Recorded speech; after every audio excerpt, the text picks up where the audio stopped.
Welcome back, everyone. NanMans here, and we are back with some more modern action. This time, we're going to be doing another recap of our 4 Seasons tournament today. So this is maybe the last video. There might be one more after this, but this was going to be showing off a Yawgmoth deck versus the Affinity deck. So we'll show you guys a little bit of what the decks look like real quick, and then we'll get into the actual match itself. So let's show you guys what everything is looking like. All right, so here's the Yawgmoth list. You guys have seen it on our channel quite a bit. So, the avatar cards as well as the lore run cards really started kind of bringing it back up a little bit more. So, like, the Formidable Speaker is one that was like, oh, help us tutor for creatures, easy peasy. We can go that route. Badger Mole Cub, great, kind of accelerate out our ramp ability and just sort of speed up the game plan, which before it was a little bit slower, so you'd have to rely on Delighted Halflings. Now you don't have to as much. You can be like Delighted Halfling, Badger Mole Cub, and I have so much mana so quickly there. Dredger's Insight is kind of the go-to way to go about playing Yawgmoth now, so, very, very powerful, get you some life gain there. So it doesn't have the drain effects that most players are used to playing back in the day of like Zulaport Cutthroat, Blood Artist, things like that, but you don't really need it. So you just sort of like, I'm going to gain infinite life, get a bunch of mana, dump it into Walking Ballista, and kind of go that route there. So very cool to see. We'll see how it does. It's got a decent amount of stuff in the sideboard to bring in, but let's take a look at what the Affinity list looks like. All right, and here is the Affinity list. This is also the first time that we're seeing some of the Teenage Mutant Ninja Turtle cards on camera, at least in the tournament, because this came out right at the same time that the basically the release of the set. So skateboard players have been talking about as one to kind of replace Lava Spur boots. The ability to tap down a creature is crazy powerful, when you could just be like, all right, I need to just push for that last little bit of damage, and we'll go that route. We've got Krang, the Mastermind there, which is basically like a Thought Monitor type creature, but it has Affinity, so like costs a little bit less, and then you get to be drawing cards, not necessarily 2, because it could be more depending on how things are set up there, but the kind of traditional way you're setting yourselves up with the weapons manufacturing. We've got Arc Bounce in here, the Gix, like Pinnacle Emissary, Kappa Cannoneer. So you're basically have the ability to sort of swarm the board with artifacts, power into a Kappa Cannoneer, and sort of go that route. But I love seeing the Shadow Spear, the Pithing Needle, the Skateboard, the Aether Spell Bomb. These sort of one of tools that players can be able to utilize to help them out. But let's jump in and see what the match has in store for us. It's going to be interesting to see if that's going to be utilized here. But I like seeing some new cards get added to decks. Yeah, some nice additions. It looks like, I think Carl is on the mulligan to 6, and also on the play, I believe. So yeah, it looks like a decision between turn 1 Emery and turn 1 Metallic Rebuke, and I would definitely favor casting Emery. Mostly because I don't think that. Oh, interesting. Oh, you can. Okay, just of course. it Now all. we have Metalcraft. Yeah, yeah. So just getting this gosh. cheeky Eater Spellbomb essentially for free, and yeah, there aren't really any turn 1 plays that Yawgmoth can threaten Affinity with. Like, there are, of course, 1-mana cards in their deck, Right. but nothing that warrants Metallic Rebuke. Maybe aside from Delighted Halfling, because then it renders counter magic useless. But with Aether Spellbomb already in play, you can let the Halfling resolve and then bounce it and potentially counter it on the way back. So yeah, definitely a nice fast start from Carl. If I was in Carl's seat, the thing that I would worry about the most is that Carl didn't mill anything other than just Mox Opals, which might left them low on resources. But I also, the pickup for the turn was Kappa Cannoneer. So there's a chance that, yeah. Oh yeah, okay. Looks like we are just going to cycle and draw a card here then off the spell bomb there, so that kind of helps us out a little bit more. And you guys can see the skateboard up on the screen here as well. That ability to be able to give something haste and tap some stuff. Looks like we'll just replay the spell bomb. I mean, I don't mind that sort of like slight progression here. We still have that metallic rebuke that you mentioned, and turn 2 is when the Badger Mole could come down. So this could be a big pivotal turn to kind of try to maybe like put a stopper on Yawgmoth's game plan for a moment here. But fetching it up, let's see what Pietro's going to be trying to deploy on their turn 2. Yeah, and it lined up quite well for Carl, because now now they can use the Metallic Rebuke to counter more or less any 2-mana play that's at least reasonably impactful, and then use their turn 3 to cast Kappa Cannoneer. Okay, Dredger's Insight here. Going to be this goes extremely well with the kind of new way of playing out Yawgmoth. Is when a card leaves your graveyard, you'll be able to gain some life. We're also going to mill some of our cards off the top when we have it enter. Oh, okay. Another little bit of Young Wolf in there. So we can only grab permanents from there. So we see, of course, Green Sun Zenith just immediately put aside. And then we do the quick hand check, confirm maybe what we've got. Do we need the Young Wolf here? Do we need another land to help us out? It looks like we're going to be prioritizing the land, or at least debating about which one to grab here. Yeah. And Dredger's Insight allows Yawgmoth to have an infinite life combo. Yes. Which is Young Wolf with it's quite multi-layered, I'd say, because there are like 4 cards involved, but already 2 on the board: Young Wolf and Dredger's Insight, as well as Ballista that's in hand. And the missing piece, the missing piece is Agatha's Soul Cauldron. So if we saw that recently on our channel, where we had Yawgmoth versus the Dimir Fairies.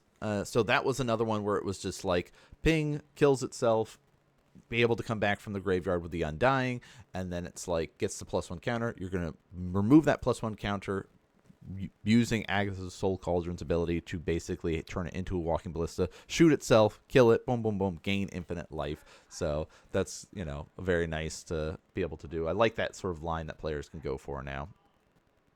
Of pop the Aether spell bomb, but we now looks like have a Mishra's Bauble that we could start doing that with. And like you mentioned before, Kappa Cannoneers have been picked up here. Let's start cycling through these Mox Opals, and there's the first Kappa Cannoneer to resolve. So this is now that kind of moment of like, all right, Pietro's got to find a way to start maybe getting something together here.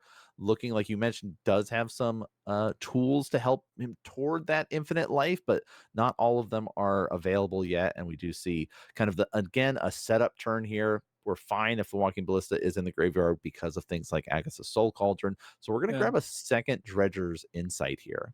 So close. If that was Soul Cauldron, then Pietro would have infinite life, because the Eldrazi spawn makes 1 mana, and then there's a land in Pietro's hand, so that's already enough mana to cast Soul Cauldron, play Ballista for 0, and yeah, that would be infinite life. But unfortunately for Pietro, the Rumble did not yield a Soul Cauldron. All right, so the scary part right now is that Kappa Cannoneer can become unblockable when we are playing more artifacts. So like the setup here is still, we're still working towards our next progression here. We're still setting it up. We have to assume the Kappa Cannoneer is getting in for the price or for free, especially because Emery will be able to bring back one of our 0-cost artifacts from the graveyard, and we can be able to start cycling those Mox Opals. But looks like let's just set up here. Dredger's Insight, number 2. Yawgmoth revealed Badger Mole as well as 2 lands. So a lot of options available to be able to grab here.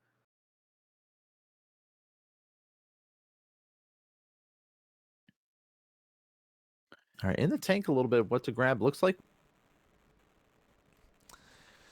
yeah, it's interesting to see sort of like the cards that players prioritize when they're going through these moments of like, Dredger's Insight or things like that. But like the Spymaster's Vault is a really cool one that helps, you know, the amount you can every time creatures are dying, right?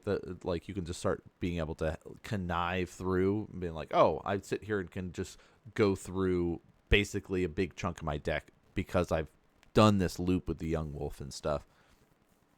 But we'll see. The Kappa Cannoneer is going to be a bit of a problem, but like it's also this scary moment of like, is the Kappa Cannoneer enough? Right? Because you see that there is the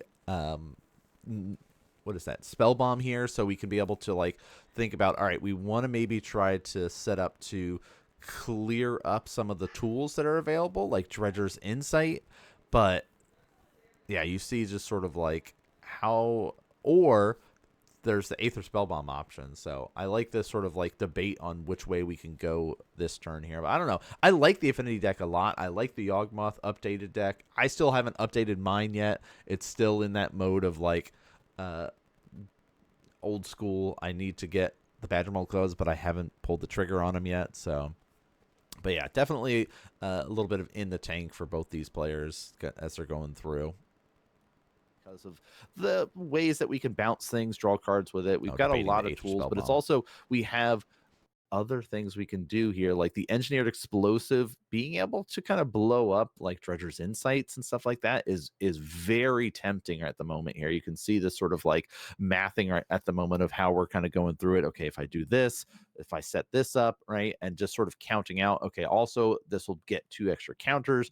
And so like, sequencing is important and key with this deck here, as the next +1 counter goes on, making that Kappa Cannoneer unblockable with that Aether Spellbomb coming back from the graveyard here. So big hit about to come across, but it's just like confirming and going through things with the Dredger's Insight, making sure everything is set up. But looks like, again, the debate about should we deploy the Engineer Explosive here. I like the popping of the bobble to get a little bit more information to help you make that decision.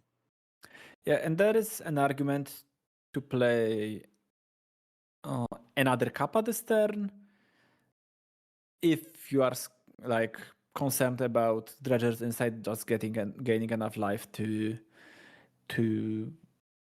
go out of the range of your kill, but also it's definitely not worth it to like tap down from your interaction in order to do so. So yeah, Carl just playing everything in a nice controlled way. It's not giving Pietro any openings to try and get the win. Yeah, the Metallic Rebuke waiting in hand here. So it's kind of the okay, let's see what you try to do. Let's see what sort of way you're going to try to make something happen here. There's a lot of tools available, right? We see another haste undying creature. We of course have the Yawgmoth. We've got the Walking Ballista. So Strangleroot Geist coming down. 2/1 with haste. Walking Ballista for 1. Can be able to remove that counter and shoot our own creatures if we wanted to. Okay, looks like, yeah, we're not gonna say yes to that one. Yeah, and that'll be the scoop up there, because that's basically what will allow some life gain to start taking place. And so can't have that happen. So Carl will be able to take that first game there, leading it up 1-0 here. Yep. And now we got to take a look at the sideboarding and what potential tools they can have. Yeah, I like this. Oh, okay. So we can see a little bit of Carl, like looking at this sheet right there. What is he doing when he's doing that? What's the whole point of that? He just has sideboard plans already prepared for different matchups, and that's a fairly common tool for competitive players to use. I do think that they are especially useful if you are somewhat new to the deck, so you have a nice building block to base your plans off of, but also I wouldn't stick to them religiously. They are more of a guideline rather than like cold hard truths about how you should or should not Makes sense. progress through sideboarding. And I do know that like it's very up to players. Like some of my friends use those a good deal, and they are usually like them doing their own plans beforehand the tournament, and then just having something to refresh their memory. Or some of them elect to not use those like pre-prepared sideboard plans, even by them, not like from somebody else, just because they want to stay flexible in sideboarding and don't get like sidelined into something that they thought about prior to the tournament. I personally like to have it just to just save my mental energy before the tournament, between the games. But I do tend to deviate from those plans that I have prepared fairly often, especially in open deck lists where you can just like see everything that's in your opponent's sideboard. So for example, back when we're casting Storm, we mentioned like disenchant against Storm Hate. So if you see your opponent not having any Storm Hate, you won't have disenchant for the hate, Right. stuff like that.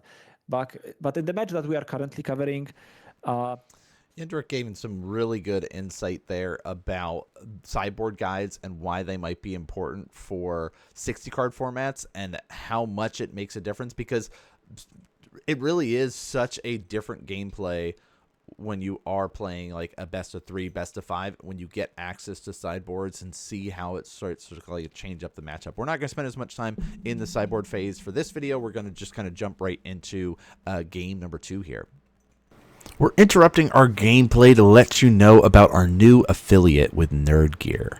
Nerdgear.gg/NanMan will take you directly to the website, and as you can see, they've got a bunch of awesome gaming accessories from playmats, life counters with the life tracks, playmat holders, and more. So make sure you do some browsing on the site, find some goodies, and then use the code NGNanMan for 5% off your entire order. But let's get back to our gameplay.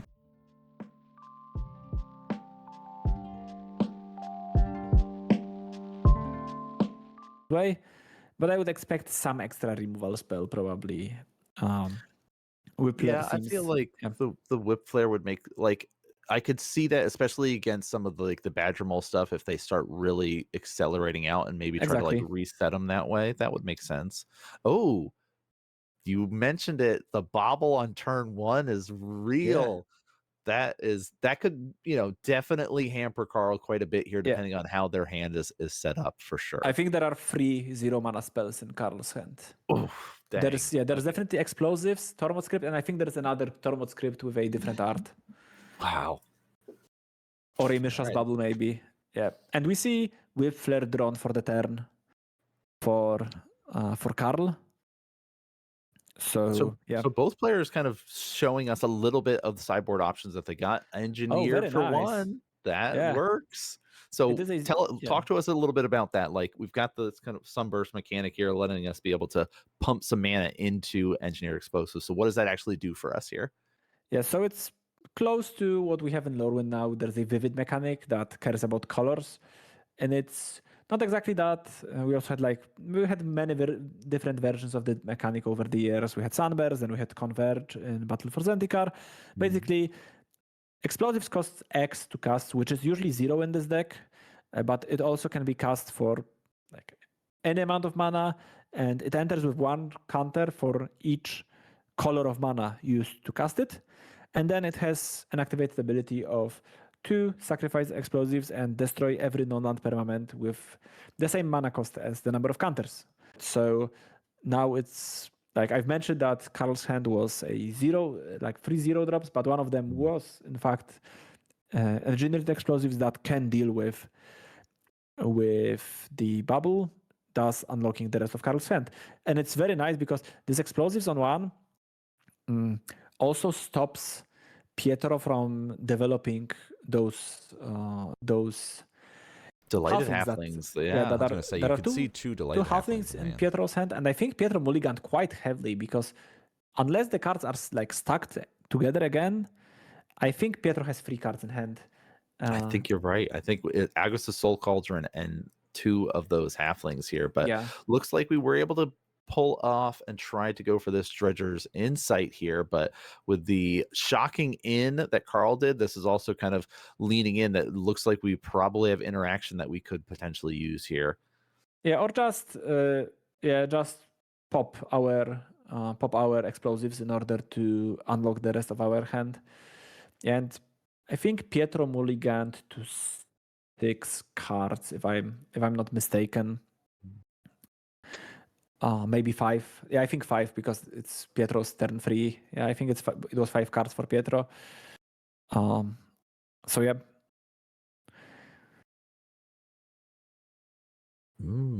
So we unlock the access to 0 stuff, but we're not deploying any of the Tormod's crypts or anything at the moment. I mean, why would we hold those back here? Mostly because there are multiple cards that benefit from us casting or entering artifacts into play. Manufacturing, Pinnacle Emissary, Kappa and Cannoneer, Kappa. things like Well, that. I guess Kappa benefits from. But we sometimes are sitting here and like setting up these questions for Yenrik to kind of show his expertise and just sort of be like, hey, I'm going to set you up with this question that is designed that you and I both know the answer, but it's designed to set it up for you to help explain it to the audience about what is happening and why the player might make these decisions there. So like I like being able to do these sort of setup questions that way there.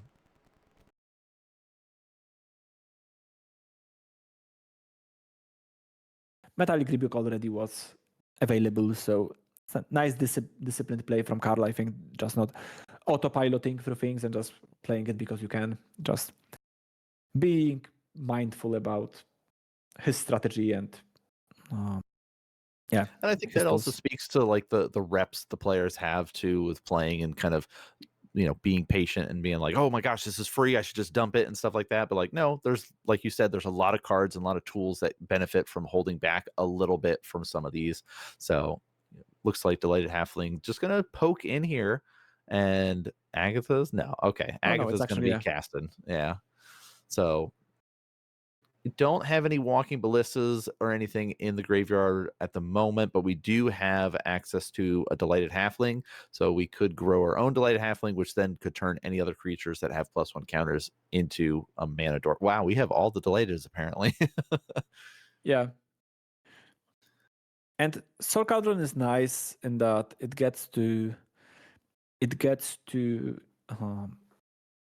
grow halfling outside of the range of Whip Flare. But Carl has some counterplay to it because if Carl casts Whip Flare and Pietro elects to use Soul Cauldron, then Carl in turn can crack Tormod Script if they are so inclined to prevent 1/1 counter from being put on. I don't think that Carl will necessarily do that because those 2 crypts also allows them to hold the rebuke, but yeah, at the same time, with halfling active, rebuke gets much worse. So maybe Carl will elect to go for it, or even use Galvanic Blast to like double down on killing that halfling. So different line options available here. We'll see which one Carl elects for, as he will be able to bolt himself to be able to get access to that extra mana, but we will see there is the Whip Flare to deal 2 damage to all non-artifact creatures and attempting to wipe the board, but Pietro will be activating that Soul Cauldron to try to save one. So we'll see what he's going to be trying to target off here. So just looks like Carl confirming, looking through, seeing, okay, when can I respond to this? Can I get rid of something now as you're trying to target it? And yes, there is that window of opportunity that he can be able to activate this. So there's nothing in the graveyard to be able to get exiled off. And now Whip Flare clears the board up. So Pietro back into rebuilding mode. Yep. But Pietro drew Badgermore Cup, which potentially is a good way of starting the rebuild, but it will, if played this turn, it will for sure or very likely meet the Metallic Rebuke on the other side of the table. All right, Badgermole come. We'll start to do some earthbending here. Well, let's see if it even resolves, because there is that Metallic Rebuke still. I think it's reasonable to Metallic Rebuke it because given all the extra mana that Badgermole Cap produces, it's just easy to make Metallic Rebuke just obsolete later on. Yeah. True. Also, with the double duty that Agatha's Soul Cauldron can do, because you're putting that counter on the land could then be able to have abilities that Agatha's Soul Cauldron is able to start to deploy. So, making sure that that is not going to be the case. Let's just get rid of that. And hey, we got a Triad Arbor going to be hitting here, and now Pietro's hellbent. So Carl gets at least a little bit more of that kind of sigh of relief. Okay, cool. I've basically gone through all the stuff that you could do. Now I can start doing my stuff here. And we've got some weapons manufacturing. Our enchantment going to be coming out here. This is that whenever you are going to be having a artifact enter, you get to create that artifact that named munitions, that when it leaves, you deal 2 damage to any target. So it can be super useful for our following up turns here. Also, getting all those can help us cast our Kappa Cannoneer. But there's the Triad coming across for 1 land go. This is also one of those tough and frustrating positions as the Yawgmoth player, where you're like, I'm getting all these lands. I've had to mulligan every tool that I've tried to deploy of like Delighted Halfling, Badger Moles, anything that I'm trying to do is just met with a like counter spell, removal spell, something. And it's tough to be in those positions that's like, ah, oh, dang it, I'm getting stuck with these spots. And I love this utilizing the Agatha Soul Cauldron as main board, well, as graveyard hate here, so eating all the things that Emery could bring back. Still early. There's 9 rounds today for Modern. Yeah.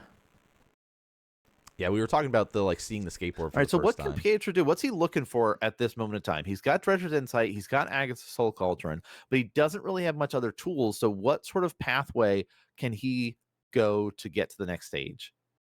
Yeah, it's quite hard to envision Pietro coming back to this game, but the best start would be some persistent form of board presence, ideally like Grist that can produce tokens every single turn, and then drawing like Grist into Yawgmoth maybe is enough for Pietro to get back into the game.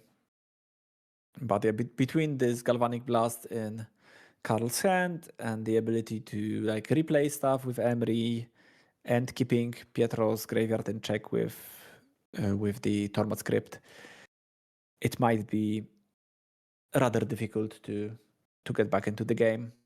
But yeah, we'll see. It's definitely not over yet. Not over yet. So we do see the blocks here. We're going to eat and put a counter to try to do a trade-off, but there is the Galvanic, so we will blast that, get that out of the way here. Emery stays alive, and a Yawgmoth to follow it up. Okay. What can Emery get us here? Looks like engineered. Potentially explosives for either 1 or 2. Explosives for 2 sounds like a not that bad of a deal. You are getting rid of your own manufacturing in the process, but getting rid of both Cauldron and Dredger's Insight basically leaves Pietro without any resources whatsoever. So I do like this line, especially with the Kappa Cannoneer in hand. You can it's not like you will run out of resources yourself with manufacturing gun.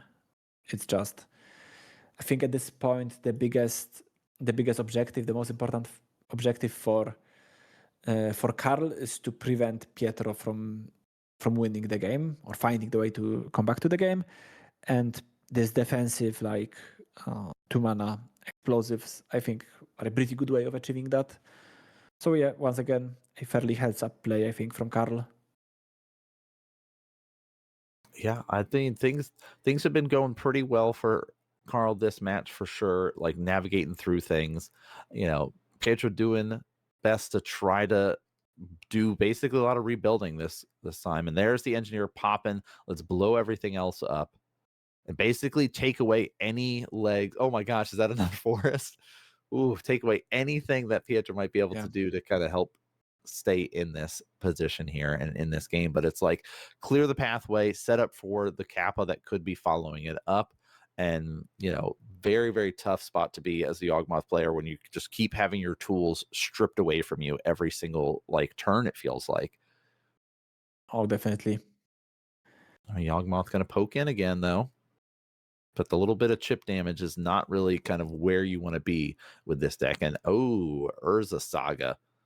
That is an amazing card. Anytime that you see it, you're probably feeling good because it lets us tutor up some goodies. Also, we can start making constructs if it goes to that state. But Engineer most likely going to be cast again for only one this time.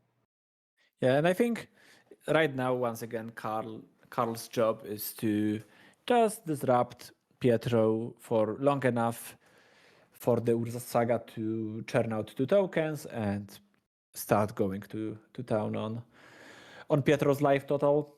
No skateboard. No skateboard, but this has been a nice grindy match here for sure.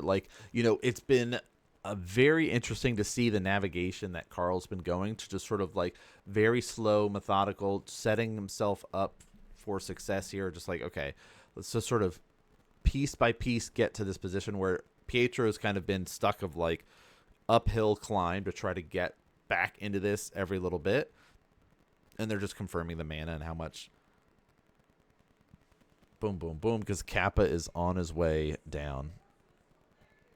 Kappa hit the table here. Of course, you can be able to tap those artifacts to reduce the cost of it. So, and I think the one card with extra glare on the very bottom of Carl's board is still the Tormod script,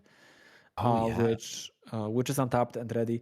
It looks like Pietro actually drew the Yawgmoth. So without the Tormod script, I think there was some potential of maybe not getting back to the game, but having a shot to do so next turn. But I think with Tormod script in play, it will be quite hard, bordering on impossible to do so. But we've already had very unlikely things happening today with the Storm match. And oh my gosh, I know. Just out of nowhere, here I'm going to have one card in hand and then win. But so yeah, the Yawgmoth pass, especially with 16 life, there's definitely this opportunity to be I can absorb a hit or two here. And then there we saw a Green Sun Zenith in hand as well. But especially, do we have any artifact removal that we could tutor up for that we've, maybe there's a way that we can be able to line up to kill the Tormod script here. So there are lines that are still up and available, but it is going to be a uphill battle for Pietro here. So Carl's turn, we see the Urza Saga has upticked now to 2. And then we've got another spot to kind of confirm, okay, looking at the Yawgmoth, how are things going to look? What can I do in this situation to guarantee that my Kappa can hit? yeah, so I think a very heads-up play for Carl right now would be cracking the explosives and then with Yawgmoth in the graveyard popping the crypt, just shutting down the door on Yawgmoth, which I think is that's exactly what Carl is about to do. Yep. Just very, very heads-up play, replaying the crypt, completely denying Pietro of any breathing room. Just a very, very methodically and disciplined gameplay from Carl. Yeah, but that's definitely speaks to Carl's ability to kind of play through this, be aware of what the Yawgmoth deck is trying to do and how to be able to continue to disrupt it and fight against it there. So keeping that the Yawgmoth in check, not having resources to be able to sacrifice to it, being able to fight over that graveyard, not letting the undying creatures be able to come back here. So we get to see kind of this debate right now. How can we kind of work our way through this to set ourselves up to deal with it? Because that Kappa Cannoneer is just going to get bigger and bigger and just take over the game. Right now it's a 7-7. Pietro's at 9 life. That also factors into being able to activate Yawgmoth because it does cost life to be able to activate. So checking through the exile pile right now, looking, because we know there's the Green Sun Zenith. We're trying to find what could we tutor up here? What can we grab to help us in this situation? Yeah. Because of Carl's, once again, I think quite well play, quite good play. I think there is not much that Pietro can do if Carl didn't do what hadn't done what he have done. There was an out of playing Green Sun for Formidable Speaker, discarding the last card that Pietro drew for the turn, getting second Young Wolf, and then maybe getting somewhere with the 2 Young Wolves. But with the current situation, the way that the game looks, I think there is nothing that Pietro can really do. Like, of course, they will cast their spell because why wouldn't they? And maybe there is something that they missed. And yeah, Magic is just a very hard game. So sometimes you just cast your card and hope that there is something you missed earlier on that can help you get back into the game. But yeah, Kappa Cannoneer will be lethal next turn thanks to Urza Saga. So yeah, I think that the game will end in Carl's next combat step, and there is nothing that Pietro can do. Both both players played well, but it's just like the way that Carl was able to attack the Yawgmoth deck just like put him in a much better position. It just felt like it was so much rebuilding here for Pietro, pretty much this whole game number 2 here. But Dredger's Insight, Yawgmoth on the battlefield, as well as Agus' Soul Cauldron, lots of really powerful tools, but without any ways to utilize them, without being able to have an actual graveyard that you can utilize, it's going to be very tough. But there we go. Construct will be made over here for Carl as he untaps and gets ready to set up, potentially even make another construct and go tutor up for anything that costs 1 or less from his artifact pool in his deck. Has to be colorless, though. Sorry, you cannot get things that are colored artifacts. I know a lot of players that tried to do that with like portable holes and stuff like that when that card first came out, and just like little minor things. But yep, there's construct number 2.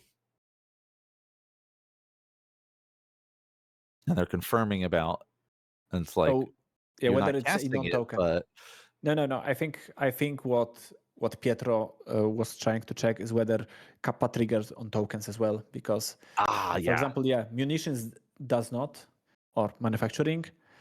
But yeah, it looks like it was enough. And yeah, Carl cemented his victory. Once again, both players played well, but also Carl just has been given tools to win, whereas Pietro, his deck didn't really collaborate all that much. The mulligan to 5 in game 2, and a nice discipline keep, like mulliganing to his outs. So that was a nice kind of wrap up of our 4-season stuff. The Affinity deck is so cool as a deck. We wanted to kind of showcase it off there. Sometimes it is a bit one-sided in matches that we show on the stream or on the channel itself, but hope you guys enjoyed this one, because there was 9 rounds from the 4-season. Of course, if you guys wanted to see more of the 4-seasons actions, check all this out on Twitch. There was 9 rounds of Modern. We only did about half of them. I think 4 rounds we did.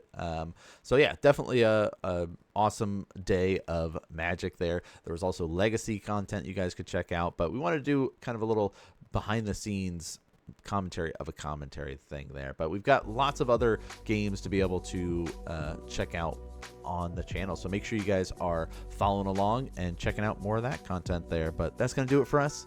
Thanks so much for tuning and watching, and I'll see you all next game.